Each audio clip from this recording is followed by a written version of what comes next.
Welcome to this episode of Consider It Blacklit. I am Kim Singleton, your host, and for those of you tuning in for the first time, Consider It Blacklit highlights films, television programs, and stage plays featuring African Americans up front and behind the scenes. We also discuss social issues as it relates to some of these programs and how they may or may not impact our community. So thank you for tuning in, and we hope you continue to tune in each week. Today, it is my pleasure to highlight the Hulu series Wu-Tang, an American Saga.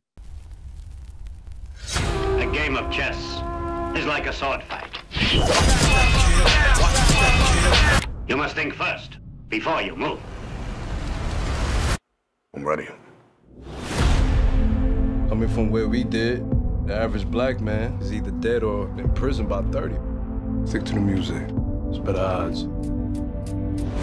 Hey, yo, D, we gotta talk. Wu-Tang. It's the only way we can get to a better future. Look, I got more mouths to feed. So I'm ready to get busy. What's gonna be different this time? This time, I'm gonna have my brothers with me. I've seen every one of y'all as stars. It's the old dirty bastard, cause ain't no father to my style. What I'm trying to do is get all of us together to work in harmony so that our music can be complete. You know how many rappers is out there? Better than you? All of us, we've been through our shit. It could be me in a body bag right now. Let's use it. Let's make some music.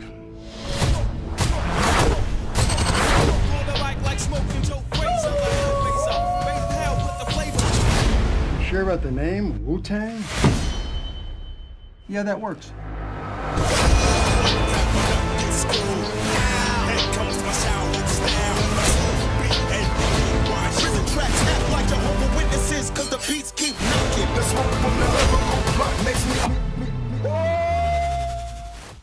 Joining me today to discuss this series are my two favorite dudes, Amir Allen and Jamar Gillespie.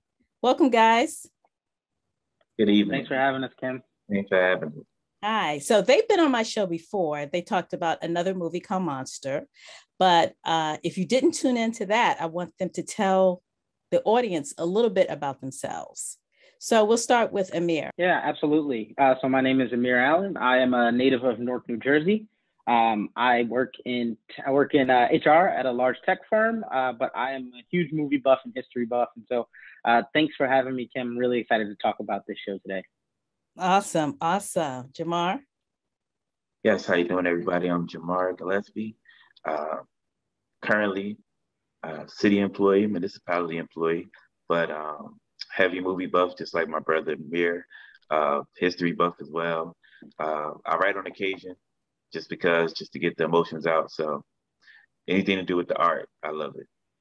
Awesome. Well, I'm glad to have you guys here with me again. So let's just jump into it. Tell me, what was your knowledge of Wu-Tang, the Wu-Tang Clan, before you saw the Hulu series? Amir, start with you. You're smiling. Yeah. I'm smiling actually, because so I think it's a little after our time, but like not too far, right? So my knowledge of Wu-Tang in the beginning comes from like my older cousins who are like, who are of that era, right? And of the era of what they would call like true hip hop. And so originally, I think at my era, we know like Method Man and Redman, but like after talking to like some older cousins, and this is like really early on, so probably like 10, 11, you start to have the really deep Wu-Tang conversations.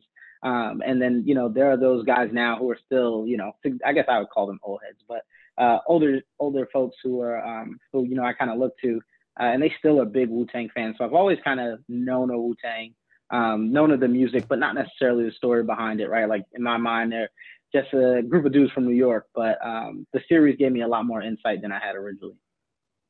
What about you, Jamar? Yeah, it's the same sort of feel.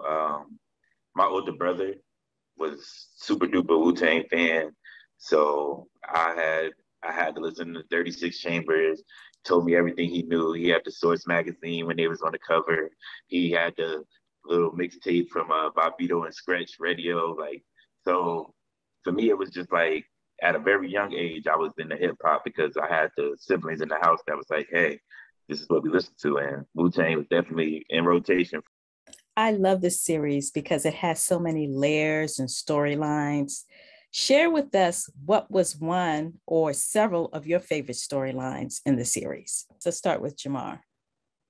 I have two really, because I feel as though like A-Sign Unique, which is known as Old Dirty Bastard, I feel like they really didn't delve into his story yet, his background, but he's one of the people that I always wanted to get to know, because later on in his life, if you watch the documentaries about them and they did on Showtime and things of that nature, different networks, it's like he was very musical. He was always into music, and his family was into music, just like the RZA, who is his cousin.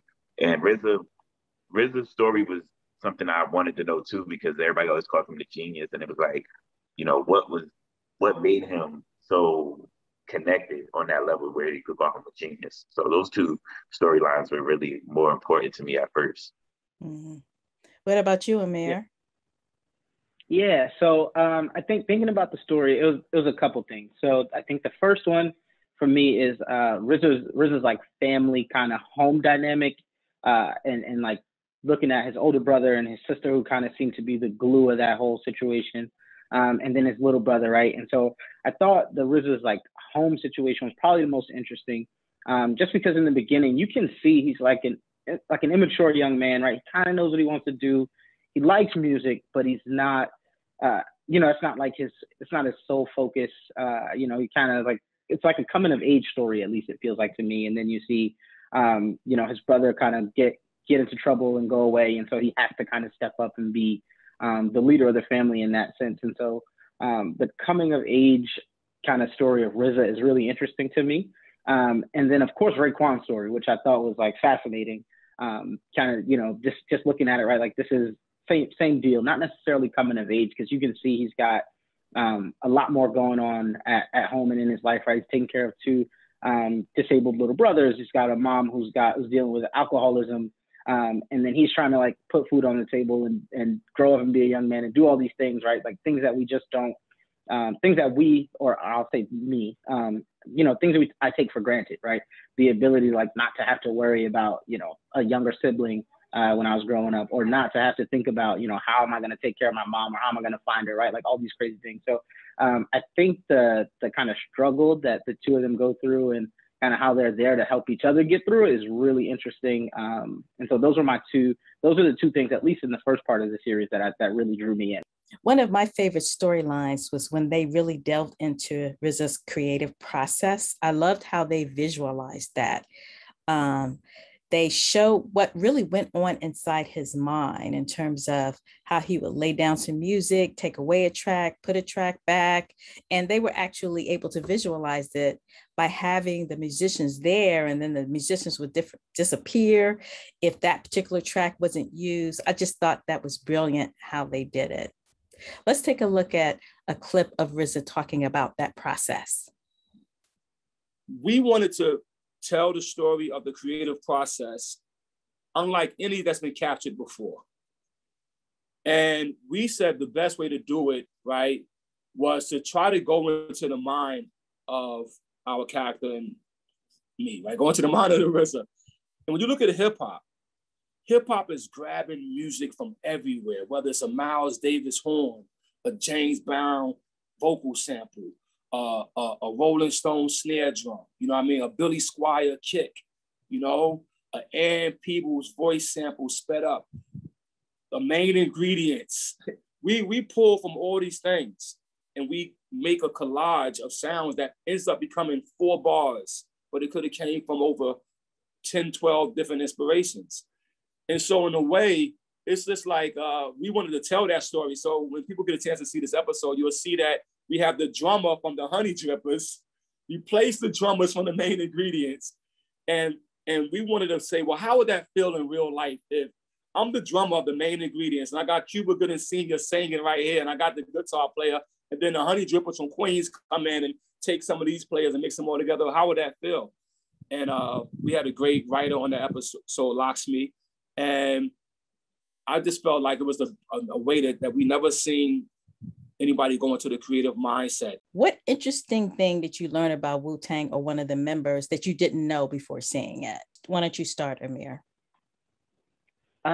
What I didn't realize so quickly was that the RZA and ODB it's escaping me now. I think it was I can't think of the name now, but that they were related, that they were actually the Jizza, exactly. I didn't realize that they were actually cousins, and that like they were family members, and so that was interesting. And then I think the other thing that I thought was like interesting, but also that I probably would have never thought about, once again, just kind of getting that Wu-Tang experience secondhand, was that they would have beef. Like I just would have never thought there's like real beef, right? Like not like, yo, I don't like you, and I put it on Twitter, like street beef, right? Like I will shoot you when I see you beef. Yeah, exactly. So I was like, oh, okay, that's different. Mm-hmm. What about you, Jamar? What did you find interesting that you didn't know before? One of the more interesting things I think out of everything was the family dynamics that they all came from. Like they don't really, like I said, they don't really show ODB's family because however they probably didn't get clearance to talk about his mom and stuff, but they seem to all come from, besides Ghostface, everybody else seemed to came from like a home. And we don't really know that much about Power, but he's a CEO / executive, so it's not really gonna be too much focus on him as far as family life. But it seems like everybody came from a home, and except for one or two, but everybody still treat each other with respect and like family until the beef happens, and then it becomes like, we got to choose up sides, because now it's like, hey, this is my neighborhood, this is your neighborhood, which I also didn't really know that they came from two different projects. I thought they was from like the same projects, just maybe one corner off, Yeah, and it was interesting to find out that they really had real beefs. I agree with Amir. I was like, I didn't really know that, because it seemed like they were such a unit, right? Definitely. So that's why it's such an amazing story to me. I like the storyline also about RZA when he was Rakim and he did that first record and he was listening to the record company and he put out, "Ooh, I love you, Rakim." And I actually like that song, but it didn't do well. It wasn't true to his style of music, and they eventually dumped him. And I felt like that showed how record companies exploited young Black artists just to do something pop or crossover, so to speak, to gain money. And then once they were done with them, they would throw them to the side. Why don't you tell us what you thought about that whole storyline? Let's start with Jamar.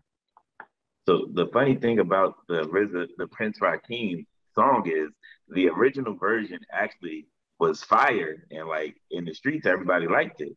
But the second version that they put out, because they said the record company said it was a clearance issue, that was the one that kind of got him played. Like, oh, like, yo, you corny, bro. Like, you from Staples, well, you from Park Hill. We don't do that corny stuff that you doing. But when they heard the first version, everybody was rocking with the first version because it sounded more hip hop than pop. I didn't believe that clearance story, because I'm like, you're a big record company. Exactly. And clearance is some basic thing. I think it was just a manipulation attempt to get him to do the second. That's just my opinion. It probably is. It probably is true. What about you, Amir? So what I thought was, so kind of to your point, Jamar, I think the one thing that stuck out to me was that like he was what he was willing to do to make himself successful, right? And so from an artist perspective, and not necessarily being an artist myself, but I think like, sometimes we want to be successful, or we want to be accepted, or like there's this drive for what is considered success. And sometimes the art suffers. And so like in RZA's case, I feel like definitely the art suffered. But also what we saw was that like in the end, in not being true to himself, it also ultimately just ended up a failure, right? And so I mean, I think the biggest thing I took from that, and probably it was probably a crucible moment for him in real life, is that like if you don't commit to you or stand on your principles or stand on something, it'll always crumble. And the way I looked at it too is that, we don't have that many resources, and I think he saw this as a way to get through the door. That maybe that's why he was more willing to compromise on the kind of music he really wanted to do. Just thinking about where he grew up and what he had access to, he may have felt like his hands were tied and just thinking, if I could get through this door, make this a success, then I could change the game. So this series showed how RZA was able to create this musical enterprise, be successful when he had little resources. You know, he comes from a community that doesn't have resources, which seems to be the story of many of our young men. Tell us what you thought about that particular journey, his drive to go from, you know, dealing drugs, having guns, shooting people, to basically this huge entertainment success. Amir, why don't we start with you? Yeah. So his, like I was saying in the beginning, I think his journey, his you can see they really actually do a great job of developing that character. And so his journey from the start of the series all the way up through present is very interesting, and it's interesting for a couple of reasons. I think what I see is that someone who's very driven, who's clearly talented from inception, but who doesn't necessarily have a vision. And as they kind of develop the character, you can see he stays really close to his music. He's got the way in which he brings together his beats is super dynamic. And you can see that later in the series where people are impressed by his musical selection and what he uses to actually pull some of these beats in his music together. But I think you can see that there's something always churning or clicking in the back of his mind throughout the story, but he gets distracted, right? So in his journey, you can see he kind of goes off path when his brother gets sent away. And so he's focused on doing what it takes to feed the family and to get his brother home. And then, you know, he kind of comes back to music. We can see how he's always got, like I said, he's always thinking. And so there's a point in the first season where they do a rap battle, and there's like this rap battle after Jason who gets killed. After their friend gets killed, and there's a rap battle that's put on by the person who did it, and it's a way to bring the community together. And kind of, they'll call it healing, but we know what it was. And so he gets on stage and he's like awful, right? Like he's absolutely terrible. But what he gets from that moment is like, he sees all the rest of his friends get on stage and he's like, you know, we didn't do well because we went out there as individuals. And I think from that point on, you can see while he still gets distracted a little, right? If you're into season 2, you can see he still kind of gets sidetracked, but he's like, I know that we're better together than we are apart. So, you know, project beef aside and, you know, what we need to do to survive aside, I know that together this unit is significantly better than any individual is. And I think for me, from a journey perspective, I think once he sees that, the vision is very clear, even though he gets sidetracked from time to time. Good point. What about you, Jamar? Yeah, to piggyback off of what Amir is saying, I also believe he manifested it in a way. Like, you know, they say speak things that you truly want in your life out into the universe and to whatever God you pray to. And I think that's what he was doing, because like Amir said, during that rap battle scene, once he seen how everybody came up on stage, he's like, yo, like, we all got it, but it's something missing. And he kept reversing that in his mind and kept saying, like, you know, like he kept seeing a vision of more than what was at the moment. Like he knew and he felt the energy was always going to be, we have to be a team. And that coincides with also his drive. I think his drive only works when it's about the team. When it was for him, he never really wanted to do it. When he was doing all the tours and stuff, he was just trying to figure out a way to understand the game, learn the game, let me get out the game and come back with my boys. And I also like how he understood the fact that, you know, he couldn't just bring himself up, but he had to elevate those with him in order to truly be a success. I love that. It was really a message of unity, and that comes on very strong in the series. One thing about the series, I think it spotlights how when you live in a certain environment, you're kind of forced to behave in that way. And I wanted to talk about this because a lot of times we hear about a lot of guns and shooting on the news, and it's easy for people who don't live there to sit back and pass judgment and say, why are they shooting each other? Why are they doing this? Why are they doing that? When I was watching the series, I was like, if I was living like this, I would be carrying a gun too. Okay. You roll up on me, you know, it may be on and popping. So just talk a little bit about that culture that we see, especially with all the gun violence that's in the community and on the news right now. Jamar, why don't you start? Well, I can be honest, wholehearted, 100%. The stuff that they seen, I mean, we lived through the same thing in the era that we were in. You know, we were in that mid 2000s era where it's kind of like, you know, down south music was taking over, but it still was like a grimy, gritty thing. Like you could avoid it, but you really couldn't at the same time. Like if you wanted to go out and have, you know, go to the park, play ball after the park or after the gym, you might get into something. It's not guaranteed, but it's a high percentage that you might. You know, you want to go to the movies, that's cool. But the movies is at the mall. There's a lot of people at the mall that don't got money and they want to do other things that you might have to get involved with. It's not optional. It's like you either do it or you do it. Like it's forceful or you join in gradually. You keep doing it to survive. You're doing it to survive. But in the back of your mind, because you're so young, you're thinking like, this can't be my everyday life because I know better. I've seen better. If you've ever been out of your neighborhood, or even if you just had a good day in the neighborhood, you know every day is not going to be all gunfight, fight, fight, fight, gunfight, gunfight, fight, fight, fight. But those little instances where it do happen, they seem larger and more frequent because that's all everybody's going to talk about for the next week and a half until the next situation happens. Mm-hmm. So environment does kind of close you in and say, you know, how often do I have to dodge a bullet? How often do I have to dodge a punch? But also you're looking around and you're saying, it's not every day. It's really not every day. But, you know, from the outside looking in, people are always going to think it's an everyday thing. But my mentality, I was lucky to be blessed with friends like Amir and others that, you know, we always just kept a shield around each other. Like, yo, we're not always going to be here. And even if we are around here, you know, we're going to not participate in those things that will attract that kind of negative energy. Amir, you want to add to that? Yeah, a couple points. So I agree with wholeheartedly with what Jamar was saying. A couple points I have though. I think as we think about these things, right, survival to a degree, right, especially in this story, you can see that environment is not the norm, right? And so in that environment, survival and respect almost go hand in hand.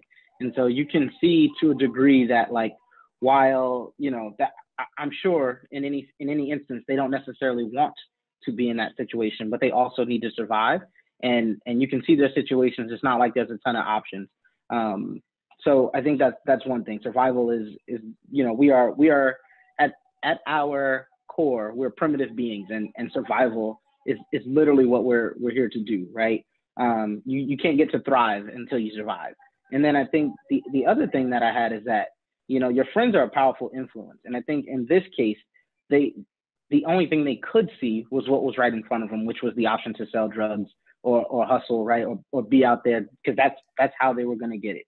But then the last thing I have, which is like, while all those things are correct, and I think in a lot of cases, we're 100% influenced by those around us in the environment, there are people and characters like Method Man who, like, at the start of this series, this dude had a regular job. He was cool with everyone, right? Not that he didn't have his own trouble and all those things, but like you saw, he got respect from everyone. He was like, hey, I'm basically, he was like, you know, I'm from here, but like, you know, I get respect everywhere. And I love that energy. And so I think there are always people like that who elevate above all things. Like even throughout the story, you can see like, he's absolutely in the same projects as them. He experiences the same loss when their friend gets choked out by the cop on the basketball court. But he just chose not to. He chose not to be or not to let that be his reality. So while all those things absolutely influence you, there's always another route. And I think he's a great example of like, yeah, you see him get pulled in a little bit to like, you know, hustling, but he's absolutely not that guy walking around toting a gun, right? Like he's always been just as focused on the music as you see the RZA is. Well, I absolutely love this series. It had so many storylines, so many layers, so many themes, so many messages. What do you think the main thing young people could take away from this after seeing the series? Jamar, why don't you start? The journey. Just respecting the journey, respecting that, like you said, you're not always going to hit on the jackpot when you toss that toss. You know what I mean? When you roll those dice, you're not going to hit You're not gonna hit. You know, when you throw the rod in looking for a fish, you might not catch nothing today. But understand that over time, learn lessons from each one of those situations, you know. But always take note of what you're doing when you're in these situations. Don't just let it happen and act like, oh, you know, it's whatever. Nah, let me take notes. Why didn't this work?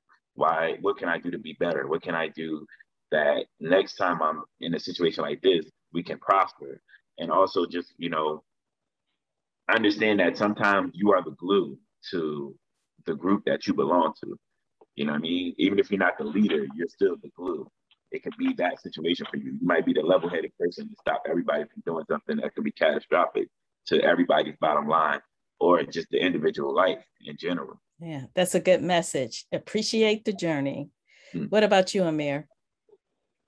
Yeah. So I'm gonna take my kind of like what I take from this story directly from a line and Cream, right? Cash was everything around me, right? Like you can see immediately, like he got with the sick tight click and they just went all out, right? Like once they finally came together and were like, this is what we're doing, the results were insane, right? You're still talking about one of the most popular and prolific hip hop groups, music groups, not even hip hop, right? Like music groups of all time. These guys are literally like savants of their day. They say, you know, if you want to go fast, go alone. If you want to go far, go together. And this is literally this is that come to life, right? Like this is a group of people who alone probably would have been in the same circumstance, maybe not, right? But would have probably been in the same circumstance that they started in, but together have been able to do fantastic, amazing things. And so the biggest thing I take from this is that, you know, what we can do together is always going to be much better than what I would do alone. Awesome. Well, that's our time for today. I would like to thank Jamar and Amir for joining me again today to discuss Wu-Tang, an American Saga. Make sure you check it out on Hulu. And until next week, consider yourself Blacklit. Thank you.